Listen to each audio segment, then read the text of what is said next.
Rogers, our hometown, was a town of 6,000 people. Now that was 1963. This is 25, so that was 62 years ago. But Rogers was just 6,000, and it was very tough. It was hard, and we didn't have experience of being out on our own. We had worked for the highway department, and were told generally what to do and how to do and so forth. That was our learning experience. So we were green. We were very green, and it showed the first few months. Their guess was that when Beaver Dam was built and we had Beaver Lake, that there would be a water supply for Northwest Arkansas, and that water supply would be the key thing that would allow Northwest Arkansas to grow. And so they took their chance, left really good jobs and friends at the highway department, and came up, just the two of them, and started their business when Beaver Lake was just filling up with water. And they were right. They had a good foresight. Northwest Arkansas obviously has grown and grown. And when a place has growth like that, you need engineers. It was hard. It was very, very hard. And looking back, the first few weeks, months, maybe a year or two, it was very difficult. We had two people, that was he and I, and we had no employees. We had to do everything. We would go out and survey and do projects during the day, just the two of us. And then we'd spend every night at the office platting and plotting and making calculations and so forth. And it took a long time before we were able to start hiring people to help us.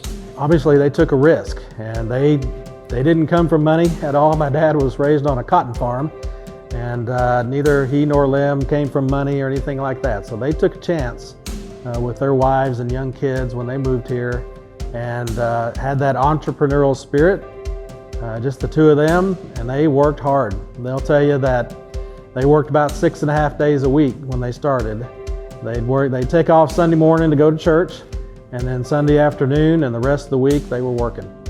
And they were just hustling any surveying or engineering job they could find anybody to hire them to do. Everybody who knows Bob knows of his deep faith and that he's had for many years. He grew up in humble beginnings over in Corning, Arkansas, over in the flatland, and picked a little cotton and all of that until he started to the University of Arkansas in the mid-50s. I'm the 14th child in our family, and the last one. My mother died when I was 2 years old, and so I was raised by older sisters.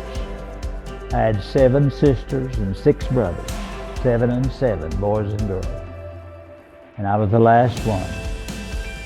I think that, and it may be a generational thing in some capacity, but I also think that it's just integrated into his set of values, but he has such a good internal system, it seems like, by which he's able to channel his faith and higher system of values into service, but in a very practical and humble way. He's a good friend. He's a good friend to everybody that has known him. I admire him. He's about to have his 92nd birthday after the first of the year. I think my dad has a great reputation for being a good person. And he would tell you that it comes from his Christianity that drives everything about his life, and the way he treats people comes through his faith. And so everything that I've seen with my dad is he's the same person wherever he goes, whether it was as a boss in the business or at church or serving out in the community, same person, and trying to live that same life, being a good person, walking that Christian life.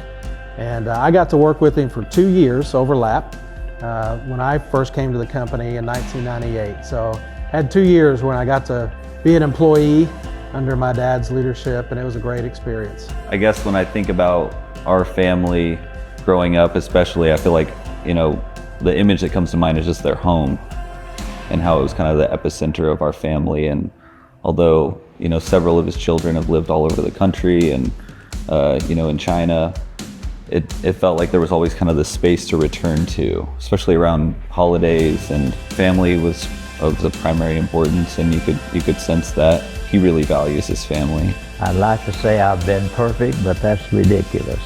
There have been times in my life when times were different, but always I have to go back to the faith I had and the times I had, and so that's why I have kept the faith. And I still try to do as best I can.